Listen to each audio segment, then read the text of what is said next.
السلام عليكم ورحمة الله وبركاته، ورجعنا لكم في فيديو جديد. فقبل ما نبدأ كده ما تنسوش تصلوا على النبي، تشتركوا في القناة وتفعلوا زر الجرس وترزعونا أحلى لايك، ويلا بينا. هو خايف جدا، وفي السطوح بيكونوا خلاص كلهم واخدين أبوه على الهليكوبتر، وبيكون في حد بيطلع بسرعة جدا على السلالم وكل الجنود وراه ومحدش بيعرف اللي هو يوقفه، وبيقولوا له اقف اقف، بس مفيش حد بيكون لاحقه. وهو ما بيفتح الباب بيقول أبي، والكل ساعتها بيلفله، وهو بيبدأ اللي هو يضرب كل الحراس الموجودين وبيقول لهم ابعدوا عن طريقي.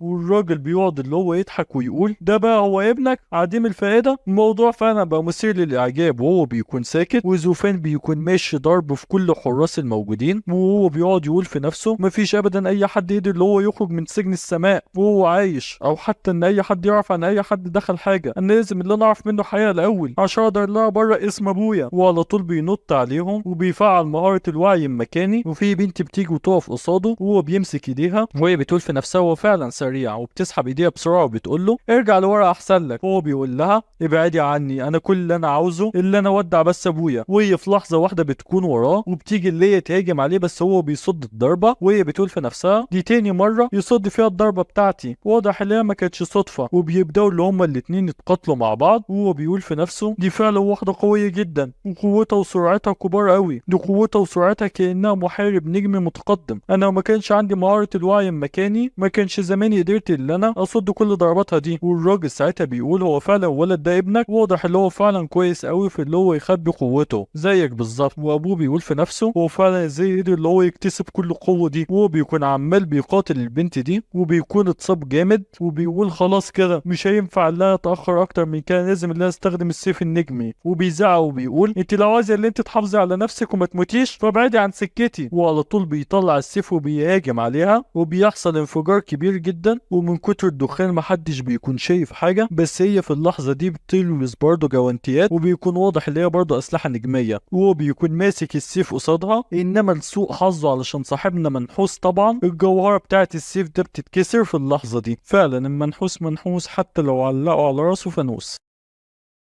وساعتها على طول الراجل بيقعد اللي هو يسقف له ويقول له مش وحش مش وحش خالص، انت فعلا عندك قوة كبيرة جدا وانت لسه في سن صغير، انت بس حظك وحش قوي اللي انت ابن خائن، بس الاداء اللي انت عملته النهارده عجبني قوي وكان مسلي قوي بالنسبة لي، فانا هسيب لك دلوقتي دقيقة واحدة تقدر اللي انت تودع فيها ابوك. وهم ساعتها على طول بيمشوا بالسفينة بتاعتهم، وهو بيقف مع ابوه بابا، فابوه بيضحك وبيقول له ابني الصغير دلوقتي بقى قوي قوي وكبر قوي، واضح دلوقتي اللي انت فعلا بقيت راجل. وهو بيقعد اللي هو يعيط ويقول له بابا، فابوه بيقول له انا دلوقتي اخيرا ممكن لا دلوقتي اقول لك الحقيقة، انا عمري ما خنت وطني، السبب الحقيقي ورا سقوط مدينة اس. وساعتها على طول بيقول له حاجة بس احنا ما بنسمعهاش، وبعد كده بيقول له والدليل على كلامي لازم تروح للقاعدة العسكرية اللي موجودة في مدينة جانغ، والدليل ساعتها محفوظ في صندوق خزنة في منطقة سرية في القاعدة العسكرية، وكلمة المرور هي. وساعتها بيقول له حاجة بس احنا ما بنسمعهاش، بس هو اول ما بيسمعها بيتصدم. وساعتها على طول ابوه بيركب في الهليكوبتر وهم بياخدوه في السفينة، وهو بيكون واقف على السطوح وهو مصدوم. وانا بصراحة يعني مش فاهم هو ليه لازم كل العرقبة دي، وما ينفعش يقول له ان الدليل موجود تحت المرتبة اللي في البيت عادي، ليه لازم في منطقة محظورة وصندوق خزنة والكلام ده كله. وهو بعد كده بيكون قاعد في بيته وبيكون نايم، والمنبه بيقعد اللي هو يرن وهو ما بيكونش عاوز اللي هو يصحى، وهو بيقعد يقول المنبه اسكت بقى اسكت ما تسيبني اللي انام شوية، وبيقوم على طول مكسره على طول. وهو اول ما بيستوعب اللي هو عمله بيقول انا اسف يا منبه، انا بقالي بس كام يوم اخدت قوتي الجديدة دي ولسه ما بعرفش اللي اتحكم فيها كويس، انا ما قصدتش اللي انا اكسرك، معيش فلوس تانية اجيب واحد جديد. وبيقوم ساعتها من السرير وبيبدأ اللي هو يلبس، وساعتها بيشوف احصائياته الجديدة والنقط اللي معاه، وبيكون التفكير وصل 41، والقوة وصلت 45، والجسم وصل 40، والرشاقة وصلت 50، ومعاه 3 نقاط لسه ما استخدمهمش. وساعتها بيكون واقف وبيقول هو انا بقى ليه اصلا ظبطت المنبه امبارح، انا مش فاكر اصلا. انما فجأة موبايله بيرن، واول ما بيروح ويرد عليه بيلاقي التخين بيرد عليه وبيقول له هو انت فين يالا، انا مستنيك من الصبح وجهزت اللي انت قلت لي عليه، تعال حلقة عشان تاخده يا اما انا لاقي اوريك.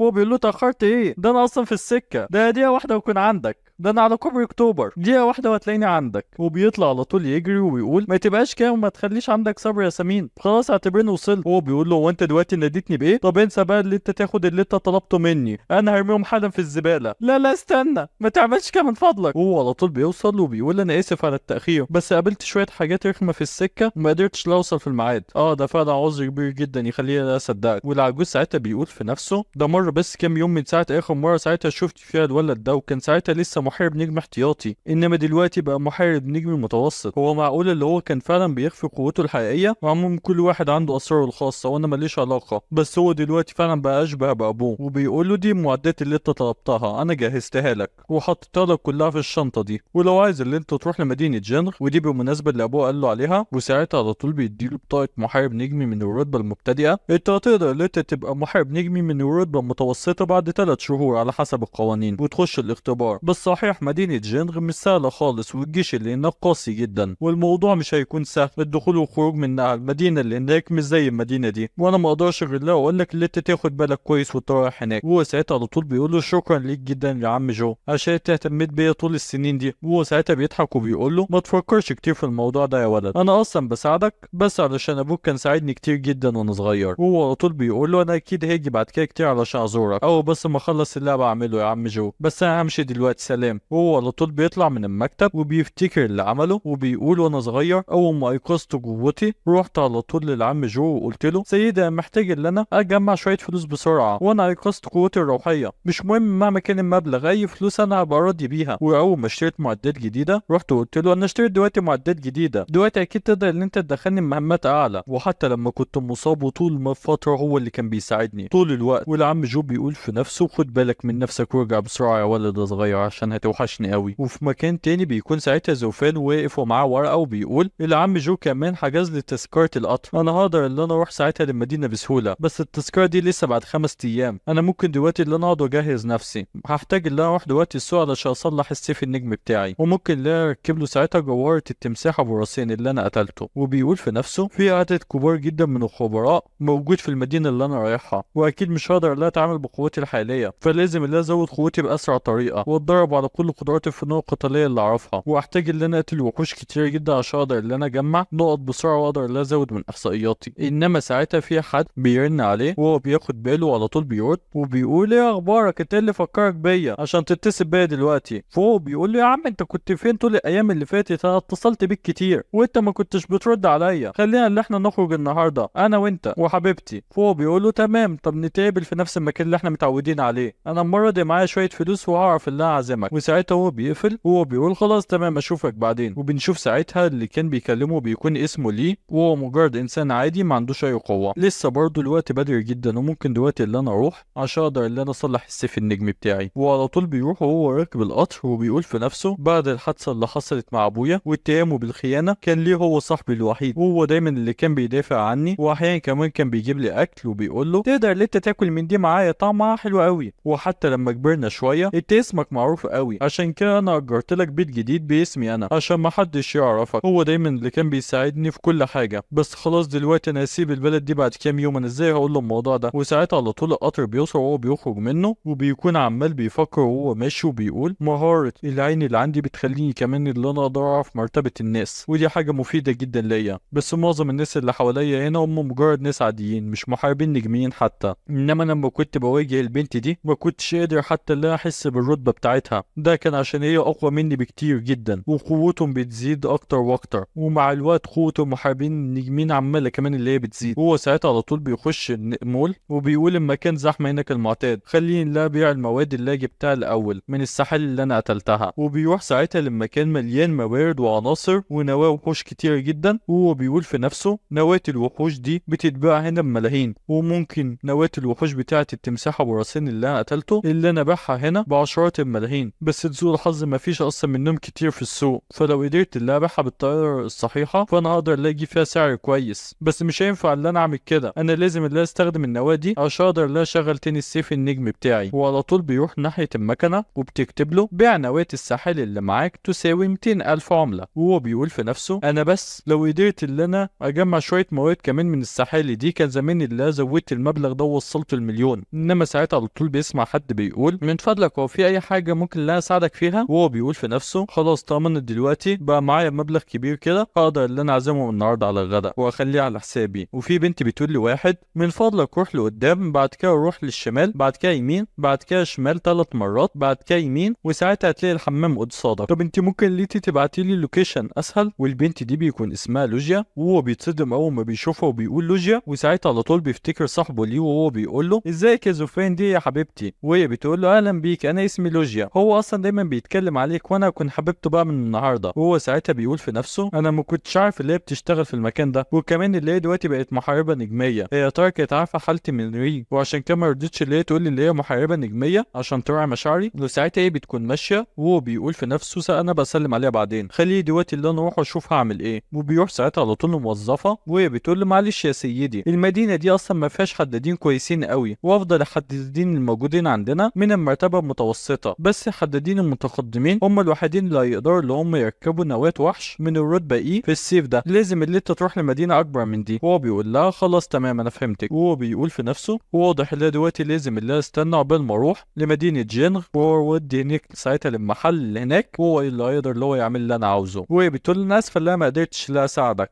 وساعتها على طول صاحبها بيجي وهي بتقول له الغبي ده عمال بيقول على نفسه اللي هو معاه نواة وحش من الرتبه ايه، والوحش كمان متحول بتاع التمساح براسين، ازاي ممكن لمجرد ولد مبتدئ زيه اللي هو يكون معاه نواه بالقوه دي؟ انا اول ما شفت البطاقه بتاعته هو اصلا لسه واخد حالا بطاقه محارب نجمي مبتدئ، فمستحيل هو يقتل وحش من الرتبه ايه وكمان يكون متحول، ده حتى اي وحش من الرتبه ايه فيقدر اللي هو يقتله. ففي ساعتها على طول واحده وراهم بتكون عماله بتسمعهم وبتقول الموضوع فعلا مثير للاهتمام، وعلى طول البنت دي بتطلع اللي هي تيجي وبتقول سيدي سيدي استنى لحظه. هو ساعتها على طول بيفرح وبيتحمس وبيقول ايه هو في حبدات بقى جديد جه المدينه دي ويعرف اللي هو يساعدني ولا ايه؟ فهي على طول بتروح وبتدخله اوضه، وفي واحده بتخش عليه وبتقول انا سمعت بقى اللي انت معاك نواه وحش متحول من الرتبه ايه وعاوز اللي انت تركبها على سيف. فهو بيقول في نفسه دي مجرد بنت صغيره قوي وفي الغالب هي يا دوب مساعده الحداد. واضح اللي هو مغرور جدا لدرجه اللي هو يبعت لي بس المساعده بتاعته وما يرضاش اللي هو يجي يقابلني بنفسه، هو يا دوب بعتها لي علشان تتكلم معاه وتتفق معايا بدل ما هو يجي بنفسه. فهي بتيجي بتقول له تقدر دلوقتي اللي انت تديني نواة الوحش دي علشان ابدا اللي انا اقيمها. والبنت دي بيكون عندها 20 سنه وقوتها مجهوله. هو بيقول لها وانت مش فضوليه شويه؟ خلي حداد بنفسه لما يجي هو اللي يتناقش معايا في الموضوع ده. وهما الاتنين بيقعدوا ساكتين قصاد بعض، وهي على طول ساعتها بتطلع له البطاقه بتاعتها، وهو اول ما بيشوفها بيقول في نفسه دي طلع اللي هي فعلا حداده متقدمه، ده حتى الحدادين المتقدمين الموجودين بيكون عندهم 30 و40 سنه يعني ضعف عمرها. واضح اللي هي فعلا موهوبه جدا عشان تقدر اللي هي تكون حداده متقدمه في السن الصغير ده. هو ساعتها على طول بيقول لها انا اسف، وهي بتقول له واضح اللي انت اصلا مش اكبر مني بكتير، تقدر بقى دلوقتي اللي انت تطلع لي النواة اللي انا عاوزاها عشان اقدر اللي انا اقيمها، ولو طلعت فعلا سليمه بنسبه 100% انا هحاسبك بديسكاونت كبير قوي، وهحاسبك على المواد اللي هستخدمها بس مش هحاسبك على اي حاجه تانية. فهو على طول بيقول في نفسه بقيه الرسوم والحاجات التانية دي ممكن اللي هي تكون مكلفه جدا وتعمل حوالي 100,000 عمله، وهي دلوقتي عامله لي خصم عليهم كلهم، دي حاجه حلوه جدا، انا لازم اللي استغل الفرصه دي. وعلى طول بيطلع لها نواة الوحش، ودي فعلا بتكون نواة الوحش بتاع التمساح ابو راسين اللي هو قتله، وهي بتقول دي فعلا نواة وحش تمساح من الرتبه ايه متحول، وكمان تم الحفاظ عليها بشكل كويس قوي، والنواة دي مليانه طاقه، وده معناه ان الوحش اتقتل في معركه شرسه جدا ما كانش بمجرد كمين او سم، وعشان كده طلع اللي هي مليانه طاقه. وهو ساعتها بيقول في نفسه هي قدرت اللي هي تعرف كل المعلومات دي بمجرد نظره واحده للنواه، هي فعلا دلوقتي حداده متقدمه. وهي بترجعها على طول للعلبه بتاعتها وبتقول ان انا راضيه جدا عن النواه دي وموافقه على الطلب بتاعك، وطالما انا هقبل العرض ده فلازم المالك الحقيقي للنواه دي اللي هو يجي عشان يبدا اللي هو يتكلم معايا ويتفق معايا. هو ساعتها برضه بيسكت وبيقول وانا ليه حاسس ان الموقف ده اتعاد قبل كده بس بشكل تاني، واضح ان مفيش اصلا حد مصدق ان التاني قوي، وبصراحه القعده دي ما فيهاش ب3 جنيه سلكان. وهي بتقول له هو فين الملك الحقيقي بتاع النواه دي؟ فهو بيقول لها انا مش حابب ان انا اكدب عليكي بس في الحقيقه انا اللي قتلت الوحش ده والنواه دي بتاعتي انا. فهم الاتنين بيسكتوا، وهي بتقعد اللي هي تضحك وتقول انت عايز تفهمني اللي انت قتلت وحش من الرتبه ايه متحول؟ هو انت فاكر ان انا عندي 3 سنين عشان تقدر اللي انت تخدعني واصدق كدبه زي دي؟ خلي بقى الملك الحقيقي بتاع النواه دي اللي هو يجي هنا حالا، انا ما عنديش اي وقت علشان اقعد اهزر معاك، انا دلوقتي بقول لك الحقيقي، وبعدين ما تبصي بقى لنفسك انت برضه صغيره ومع ذلك حداده متقدمه، فالمفروض اللي انت تفهميني بقى ممكن يكون في مواد تقدر اللي هي تقتل الوحش بسهوله. وهي ساعتها بتبص له بتكون ساكته وبتقول خلاص يبقى اللي يبقى تعالى دلوقتي ورايا، ويا ريت اللي انت ما تكونش بتكذب يا اما هتندم جامد جدا. وساعتها على طول هما الاتنين بيبداوا اللي هما يمشوا مع بعض. وهو بيقول من بعد الحرب اللي حصلت واول مواجهه ضد الوحوش فسمعه الحدادين بقت احسن واحسن ومكانتهم عليت جدا في المجتمع. وبيكونوا راح عند المصنع بتاع السيوف، وهي بتقول لو المواد اللي انا عاوزاها كلها موجود فالمفروض ان صناعه جسم السيف ده مش هياخد مني وقت كبير، وفعلا بتكون كل المواد موجوده، بس انت عشان الجوهره بتاعتك من الرتبه ايه وبتاعت وحش متحول فالموضوع ده لازم يكون مختلف وصناعه بطريقه مختلفه. وهو بيقول في نفسه زي ما متوقع من واحده محترفه قدرت اللي هي تخلص جسم السيف ده بسرعه قوي. وهي بتقول الخطوه اللي جايه في صناعه جسم السيف ده هي اهم خطوه، اللي انا اثبت دلوقتي الجوهره جوه السيف. انا دلوقتي هحتاج لملك الجوهره الحي بتاع الوحش ده عشان هو اللي لازم يعمل الخطوه دي بنفسه. وطالما انت عمال بتقول على نفسك اللي انت اللي قتلت الوحش بتاع الجوهره دي فتعالى انت. وهو ساعتها بيقول لها ما تخافيش انا عارف ان انا اعمل اي حاجه انت عاوزاها انا. ودي للاسف بتكون نهايه الفيديو بتاعنا، فاشتركوا في القناه علشان اول ما ينزل فيديو جديد يوصل لكم، وطبعا ادعمونا بلايك علشان احنا بنتعب في الفيديوهات، وصلوا على النبي وسلام.